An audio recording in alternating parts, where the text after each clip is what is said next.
Monsieur Ariel Veil, pour le groupe Paris en commun. Monsieur le maire. Chers collègues, je n'avais pas prévu ni cette délibération ni d'y intervenir, mais on est au lendemain d'une confirmation de la note de la qualité de crédit de la ville, assortie d'une perspective stable délivrée par l'agence Standard & Poor's, et à la veille de notre grand débat budgétaire, je ne pouvais pas laisser passer l'opportunité de remettre quelques pendules à l'heure. D'abord, pour dire que cette note de qualité de crédit de la ville de Paris, elle vient saluer la gestion et les ressources de la ville.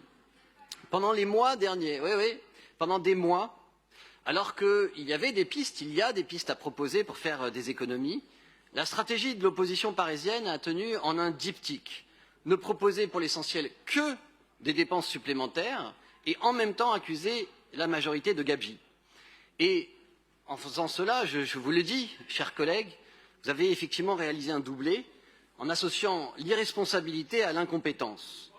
L'irresponsabilité parce que vous avez nui à l'image de la ville. Là, c'est moi qui décide si c'est hors sujet ou pas. Vous avez nui à l'image de la ville et vous auriez pu lui nuire auprès de ses emprunteurs. L'incompétence parce que, contrairement à ces investisseurs avisés, qui prêtent volonté à une entité digne de la plus haute note de qualité de crédit en France, j'y viens si vous ne m'interrompez pas, vous n'avez manifestement pas analysé le budget de la ville. Sans quoi, vous auriez dit, comme l'agence Standard & Poor's, alors je me suis penché sur le rapport d'analyse des formations professionnelles oblige, et je l'ai trouvé qu'en anglais, vous me pardonnerez une traduction approximative, une seule phrase. Est-ce que vous pouvez laisser l'intervenant faire son intervention? Voilà. C'est la base de la démocratie. Je ne vois pas pourquoi vous êtes gêné que le maire de Paris-Centre vienne expliquer qu'il est heureux que la ville ait eu une bonne note et une bonne appréciation dans Standard & Poor's. Allez-y, monsieur le maire, vous avez la parole. Surtout pour une fois que je défends Standard & Poor's. Donc, des pratiques de management financier strict. Oui, vous pouvez crier, ça fait 2 mois que vous criez et que vous n'avez pas fait votre travail d'analyse du budget, sans quoi vous auriez eu la même conclusion que l'agence Standard & Poor's, à savoir des pratiques de management financier strictes et une optimisation des revenus non fiscaux, voilà, qui viendra contenir les risques associés, je traduis à la volée, avec des coûts qui augmentent. Et l'agence, d'ailleurs, salue aussi la performance budgétaire résiliente de la ville de Paris. Et ce, alors même que dans le même temps, et tout à l'heure Rémi Féraud l'a rappelé, comme Nicolas Bonnet l'ont très bien rappelé, alors même que dans le même temps, le soutien de l'État s'est effondré. D'abord, les dépenses extraordinaires de la ville, je n'ai pas besoin d'en reparler, tout le monde en a parlé, ont éprouvé ses comptes, et elles rendront d'ailleurs inéluctables des choix qui seront difficiles, et j'espère que vous serez cette fois au rendez-vous. Mais face à ces dépenses extraordinaires, la ville de Paris a vu, comme d'autres collectivités territoriales d'ailleurs en France, non seulement s'est vue exclue de l'essentiel du plan de relance et des plans de soutien de l'État, mais pour le cas de la ville de Paris, s'y ajoute une baisse spectaculaire, au point de s'inverser à présent des transferts structurels de l'État.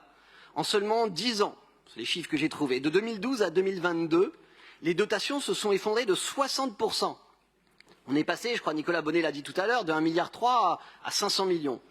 Et dans le même temps, les dépenses de péréquation qui sont mandatées par l'État, c'est-à-dire en fait le financement des autres communes par la ville de Paris, ont augmenté de plus de 200%. L'effet net, il est très simple, c'est un transfert négatif de près de 200 millions d'euros en 2022, au lieu d'un transfert positif de plus d'1 milliard encore en 2012.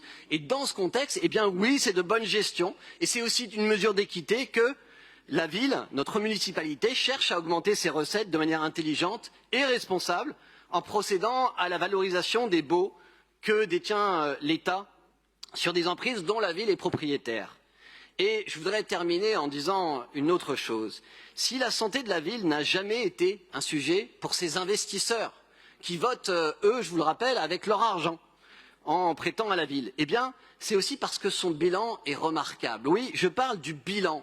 Et j'en parle autant au sens politique qu'au sens comptable. J'en parle au sens comptable.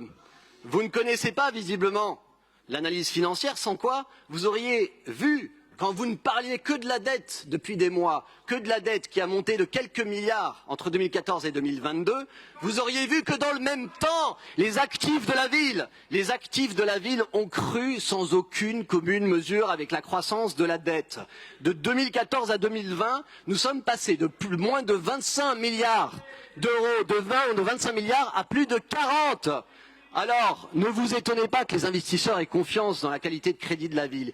Et au passage, j'en profite pour vous le dire, si les actifs de la ville ont cru autant, eh bien c'est parce que la ville a eu une politique volontariste, notamment de création de logements, avec la construction, avec l'achat, avec la préemption. Eh bien oui, tous ces projets contre lesquels vous avez voté systématiquement, eh bien ils ont enrichi la ville et les Parisiens.